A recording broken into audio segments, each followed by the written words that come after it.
I'm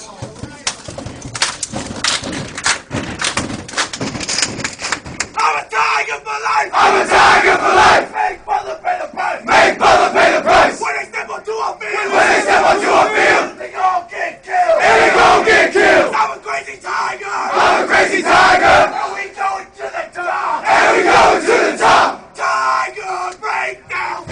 Ooh! Ooh! Ooh!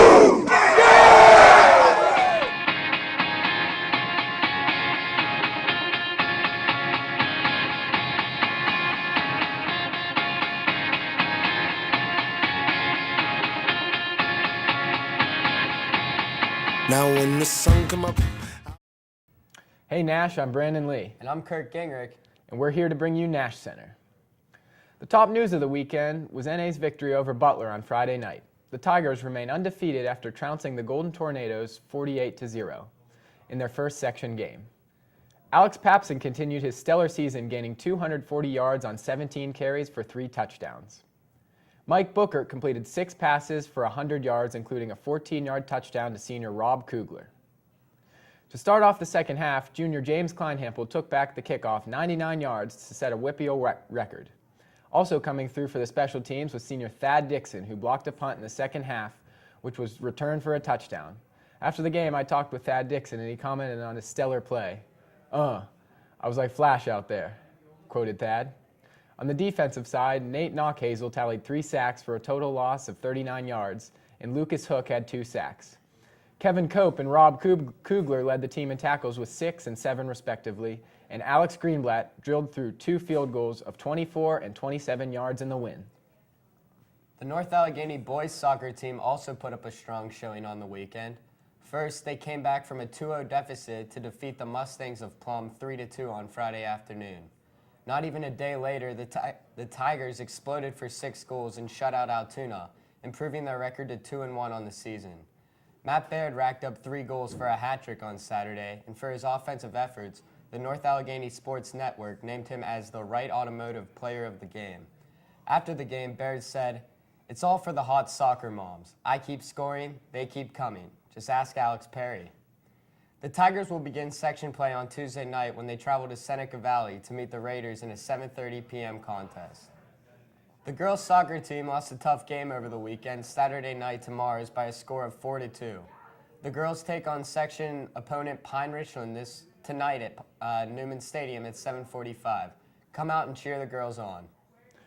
On Sunday night, the NA girls varsity slow pitch team won both of their games by scores of 11-5 and 14-6. Defeating Montour. Nia Perillo had a great game, going 4 for 6 over the 2 games, including a ground rule double. Katie Greiser also contributed with 2 doubles and a few great outfield assists. Kim Wolf came within inches of a few home runs. The Lady Tigers continued their hot streak with a 192-206 victory over Pine Richland at Conley's Resort on Monday afternoon. The Lady Tigers have been victorious in their last 7 matches, keeping up their unbeaten 5-0 section record and an 8-1 overall mark.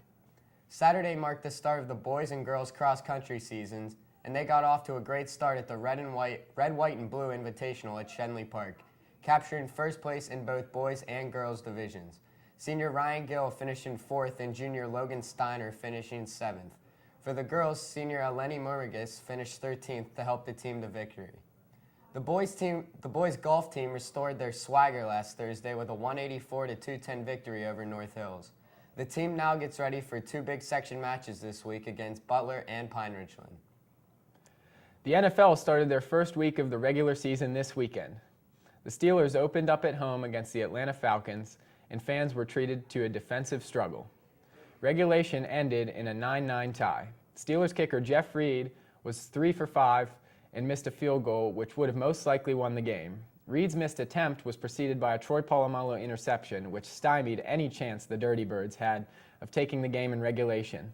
In overtime, the Falcons won the toss and got the ball first, but went 3 and out, quickly giving the ball back to the Steelers.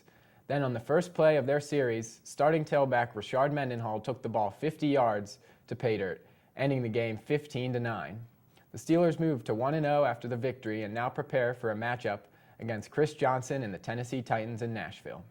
In other NFL news, the Saints defeated the Vikings in the opening game on Thursday night, 14-9. Brett Favre's 310th consecutive start. The Bears defeated the Lions by a slim margin.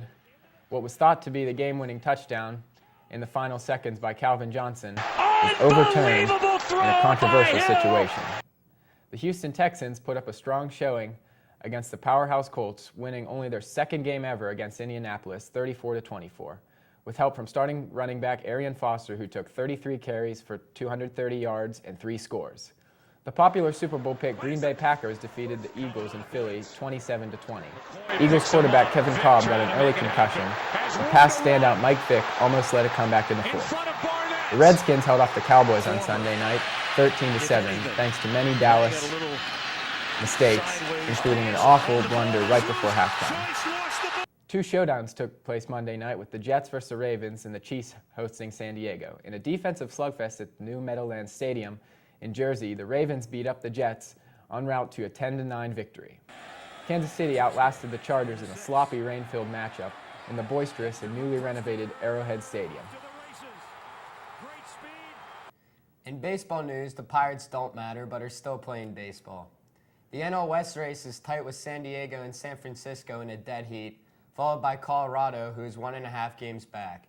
The Yankees have the best record in the majors, but only have a half-game lead on the Tampa Bay Rays for first in the AL East. With the season winding down, time is slipping away for teams trying to make the playoffs. Our chances, well, they were lost in February. The United States men's basketball team finished their undefeated run in the FIBA World Championships, capturing the gold medal and defeating host country Turkey, Sunday, 81-64. Kevin Durant led the team throughout the tournament and put up 28 points in the final. In men's tennis, world number 1 Rafa Nadal took down Novak Djokovic in 4 sets for his first U.S. Open title and the competition and finished the completion of his career Grand Slam. There were plenty of big college games this weekend. Number 2 Ohio State took down number 12 Miami in the shoe, 36-24. Michigan went to Notre Dame to take on the Irish and came home with a victory. Oklahoma destroyed Florida State 44-14. Penn State traveled to Tuscaloosa to take on the nation's top-ranked Crimson Tide of Alabama and got handled 24-3. Pitt also played but took on a Division I AA team in New Hampshire and easily got the victory. And West Virginia won a thriller Friday night at Marshall 24-21 in overtime. See you next week, Nash. Have a good day. Brush my teeth, find that clip I've been looking for since last night. I feel so caught up in the bud. I float somehow in my bedroom. Turn around, see myself in the mirror. I guess I'm cool. And those happy thoughts